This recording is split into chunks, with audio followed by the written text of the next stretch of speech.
Once upon a time, high up in the bright blue sky floated a tiny white cloud named Puffy.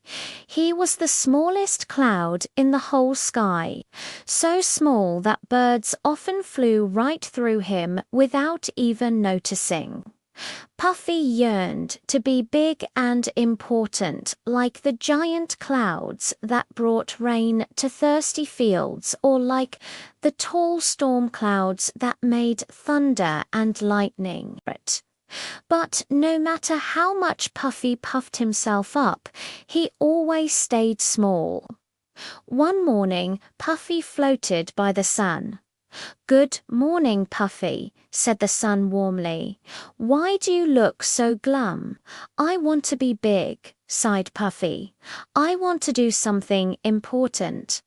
The sun chuckled kindly. "Even small clouds can be important. Just wait and see." But Puffy wasn't convinced, so he drifted down lower to see what he could do. Below him, in a little village, children were playing in the park. The day was hot and the children were getting tired. Puffy stretched as wide as he could and placed himself right above the playground. The children squealed with joy. "Ah, what lovely shade!" they cried. "Thank you, little cloud," Puffy beamed. That was one good thing he had done. As the day went on, Puffy drifted farther. He noticed a tiny bird struggling to cross the wide sky. "Oh dear," panted the bird, "I'm so tired."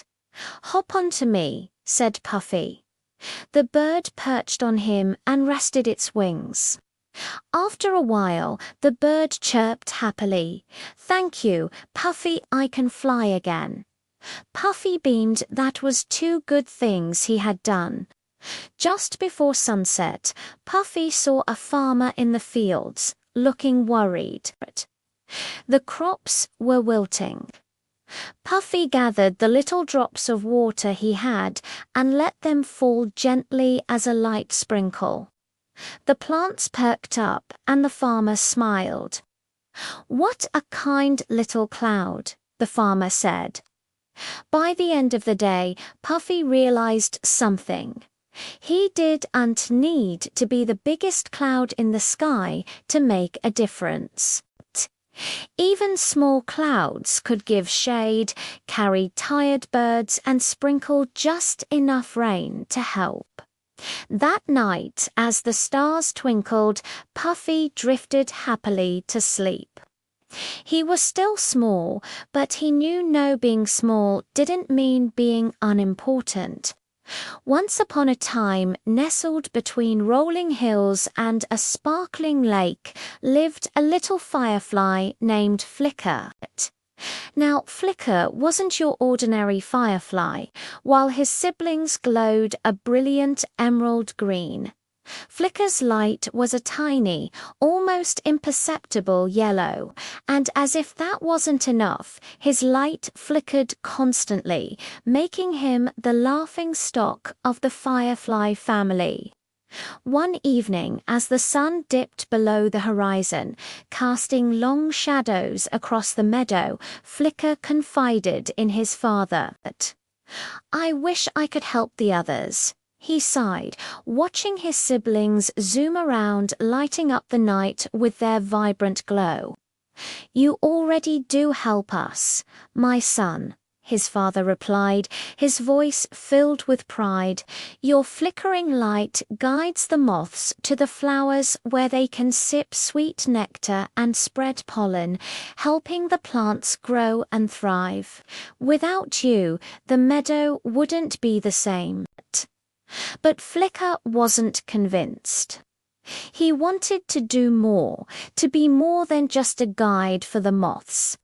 As the night deepened, he flew higher, hoping to find somewhere else he could be useful. Suddenly, he spotted a young deer tangled in some thorny bushes at the edge of the woods. "Oh dear," cried the deer, struggling to free herself. I've hurt my leg and I can't get out. Without hesitation, Flicker flew into the bush and began to flicker his light around the thorns. Startled by the sudden movement, a family of field mice emerged from their hiding holes. "What's happened?" they squeaked, rushing to help. Working together, the mice gnawed at the thorns, creating a small opening big enough for the deer to wriggle out. "Oh, thank you, Flicker," the deer exclaimed, limping away to safety. "And thank you, little mice, for your help." Then she turned back to Flicker and added, "You may not be the brightest firefly, but you are the kindest, and that matters much more." Flicker felt a warmth spread through his tiny body. He might not have been the brightest, but he had helped someone in need. Maybe being small and different wasn't so bad after all. Once there was a small village nestled between a whispering willow forest and a sparkling sapphire lake. In the heart of the village stood a grand old oak tree, its branches reaching towards the sky like gnarled fingers. For generations, the villagers had gathered under the tree's protective canopy, sharing stories and laughter. But now the villagers were worried. The ancient oak was losing its leaves and seemed to be fading away.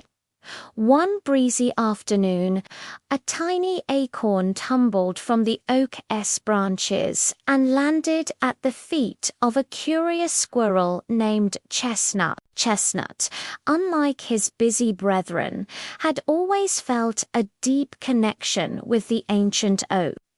As he watched it bravely weathering the autumn storm, he knew he had to do something. Chestnut scurried up the oak's rough bark, determined to seek help. On a branch, he found an elderly blue jay, her feathers ruffled by the wind. "Please, Mrs. Jay," Chestnut pleaded, "can't you use your magic to save the oak tree?" Mrs. Jay ruffled Chestnut's fur with her wing. "Magic, my dear Chestnut, comes in many forms. It's not just about turning acorns into golden crowns." She then shared a secret with Chestnut, instructing him on how to care for the oak tree during the winter. Following Mrs. Jay's advice, Chestnut gathered fallen leaves and piled them at the base of the oak, creating a protective blanket for the roots. Every day, he would race down the tree, gather water from the lake, and carefully pour it over the dry branches. At first, it seemed like the oak tree was just going to keep on falling apart. But slowly, miraculously, new buds began to form, pushing through the old, dead wood.